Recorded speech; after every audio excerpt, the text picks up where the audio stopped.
भारत की धरती पर समय समय पर ऐसे महापुरुष जन्म लेते रहे हैं जिन्होंने अपने ज्ञान, साहस और दूरदृष्टि से इतिहास की दिशा ही बदल दी। उन्हीं महान व्यक्तित्वों में एक नाम है आचार्य चाणक्य।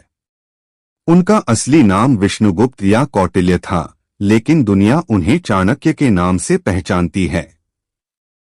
वे न केवल एक महान शिक्षक थे, बल्कि राजनीति, कूटनीति और अर्थशास्त्र के अद्भुत ज्ञाता भी थे।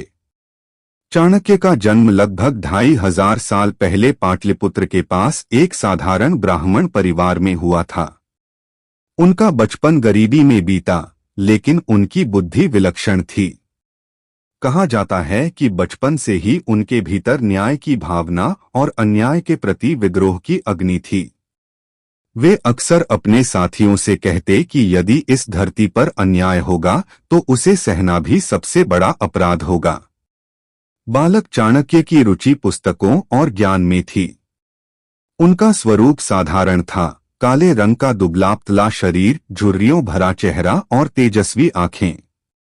लेकिन जो लोग उन्हें देख लेते, उनके व्यक्तित्व से प्रभावित हो जाते। उन्होंने तक्षशिला विश्वविद्यालय में शिक्षा प्राप्त की और बाद में वहीं आचार्य बने। उनके शिष्यों में कई विद्वान, व्यापारी और राजकुमार शामिल हुए। उन दिनों भारत कई छोटे छोटे राज्यों में बंटा हुआ था। नंद वंश मगध पर शासन कर रहा था, लेकिन उनके राजा धनानंद के शासन में प्रजा दुखी थी।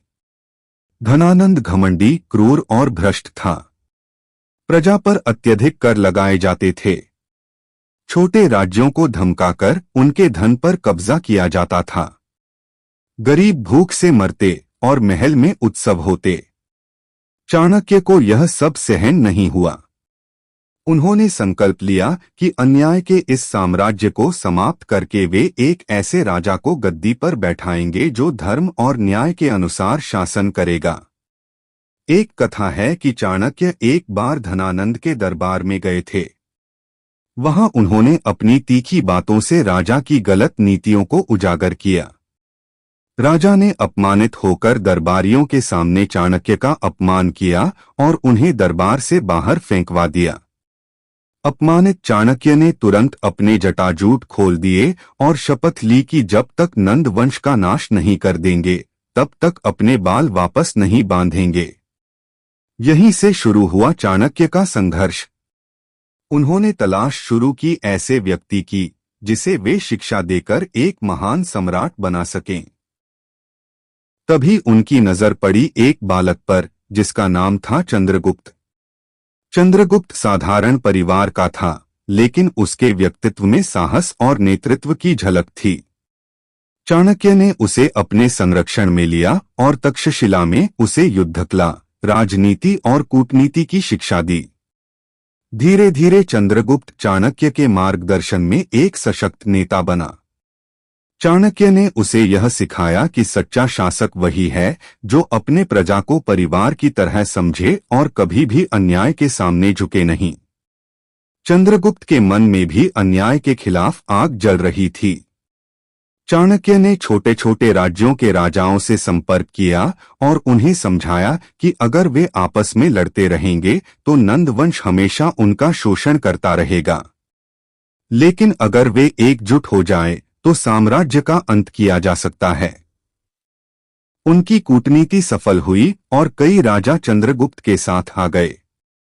फिर आया वह दिन जब चाणक्य और चंद्रगुप्त ने मिलकर नंद वंश को परास्त किया।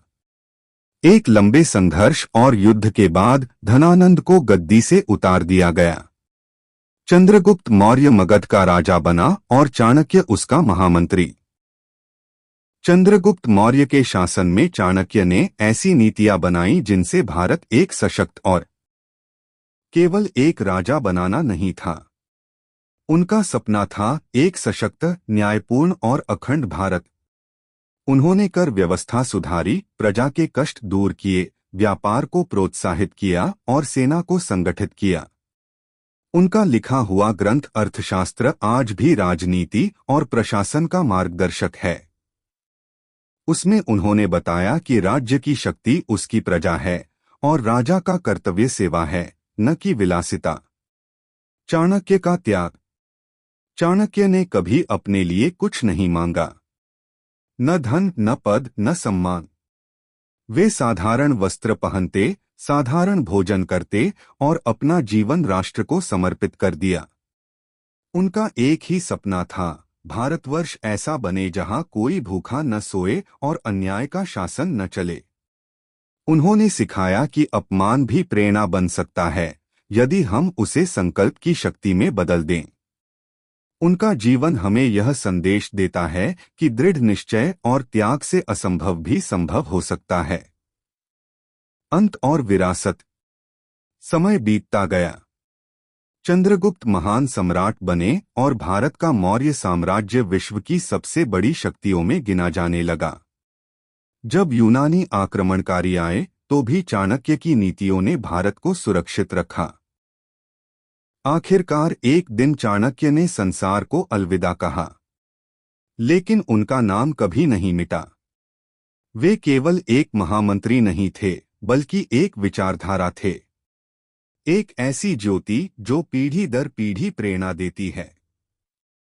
आज भी जब हम अन्याय के खिलाफ उठते हैं, जब हम अपने सपनों के लिए संघर्ष करते हैं, तो कहीं न कहीं चाणक्य का ही अंश हमारे भीतर जागता। चाणक्य की अमर कहानी। रात का सन्नाटा था। आसमान पर तारे टिमटिमा रहे थे। गंगा किनारे एक साधारण ब्राह्मण अपने छोटे से घर में बैठा था। उसी घर में एक बालक जन्मा, दुबला-पतला, सांवला, उलझे बालों वाला। कोई नहीं जानता था कि यही बालक एक दिन पूरे भारत का भाग्य बदल देगा। उसका नाम था कौटिल्य। आगे चलकर दुनिया उसे चाणक्य कहेगी। बचपन में ही उसने देख लिया था कि समाज में अन्याय और भेदभाव कितना गहरा है। अमीर और शक्तिशाली अपने बल पर गरीबों को दबाते थे।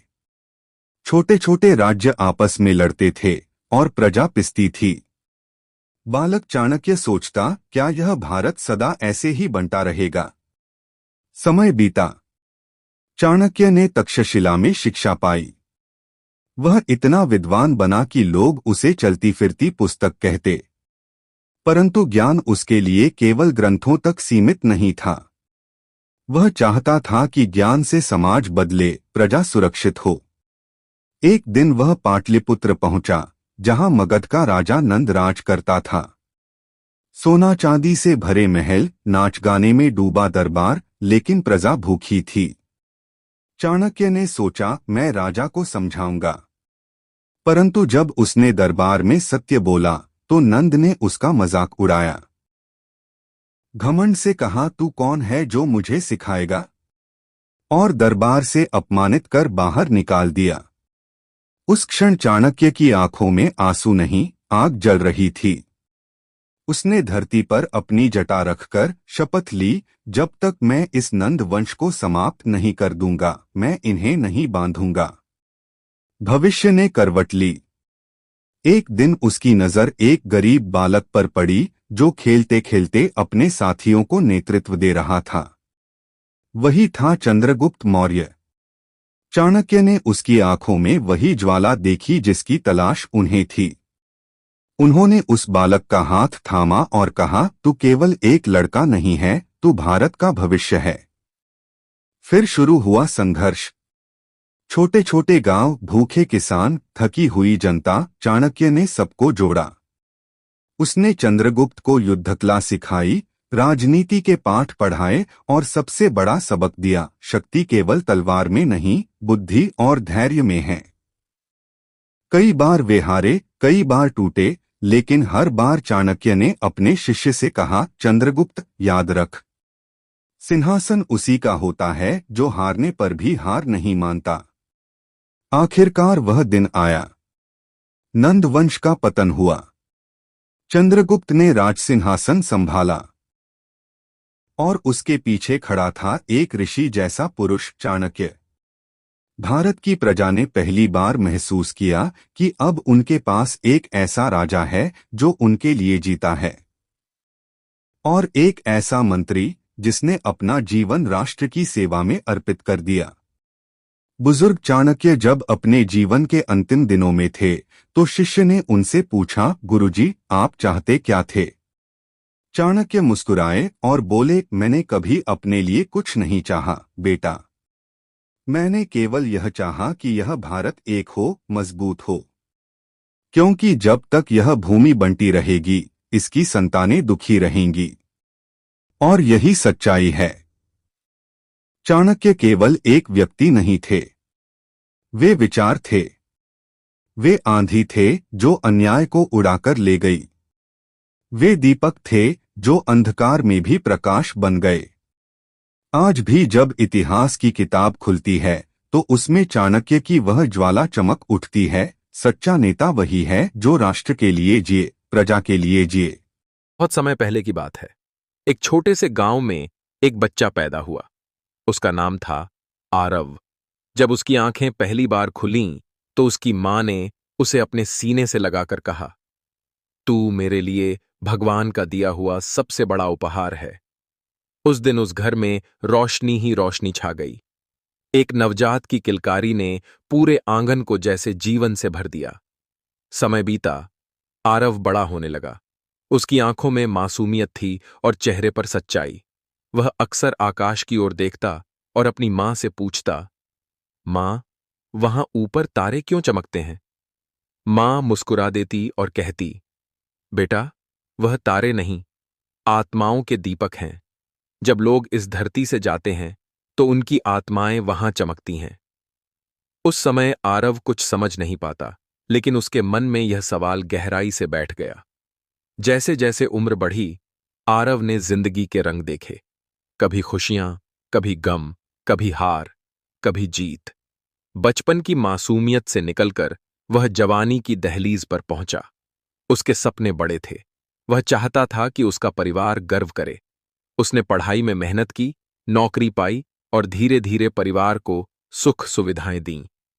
माँ बाप बूढ़े हो रहे थे, लेकिन बेटे की सफलता देखकर उनका चेहरा खिल जाता।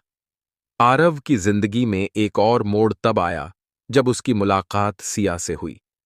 सिया सरल और निष्कलंक हृदय वाली लड़की थी। दोनों की आत्माएं जैसे पहले से ही जुड़ी हुई थीं। उनकी शादी हुई और घर में खुशियां लौट आईं। जल्द ही एक बेटा भी हुआ और जब उसने पहली बार पापा कहा तो आरव की आंखों से खुशी के आंसू बह निकले। उसे लगा कि अब उसकी जिंदगी पूरी हो गई है। लेकिन जिंदगी हमेशा सीधी राह नहीं चलती। एक रात उसका पिता चल बसे। मौत ने पहली बार उसके घर का दरवाजा खटखटाया। आरव ने अपने पिता को हमेशा मजबूत और हिम्मती देखा था, लेकिन अब उनकी देह एकदम शांत पड़ी थी। उस समय उसे मां की कही बात याद आई, बेटा, आत्माएं कभी मरती नहीं। तेरे पापा अब तारा बनकर ऊपर चमकेंगे। उस रात आरव ने आसमान की ओर देखा और उसे सचमुच लगा कि एक नया तारा जुड़ गया है। समय की गाड़ी आगे बढ़ती रही।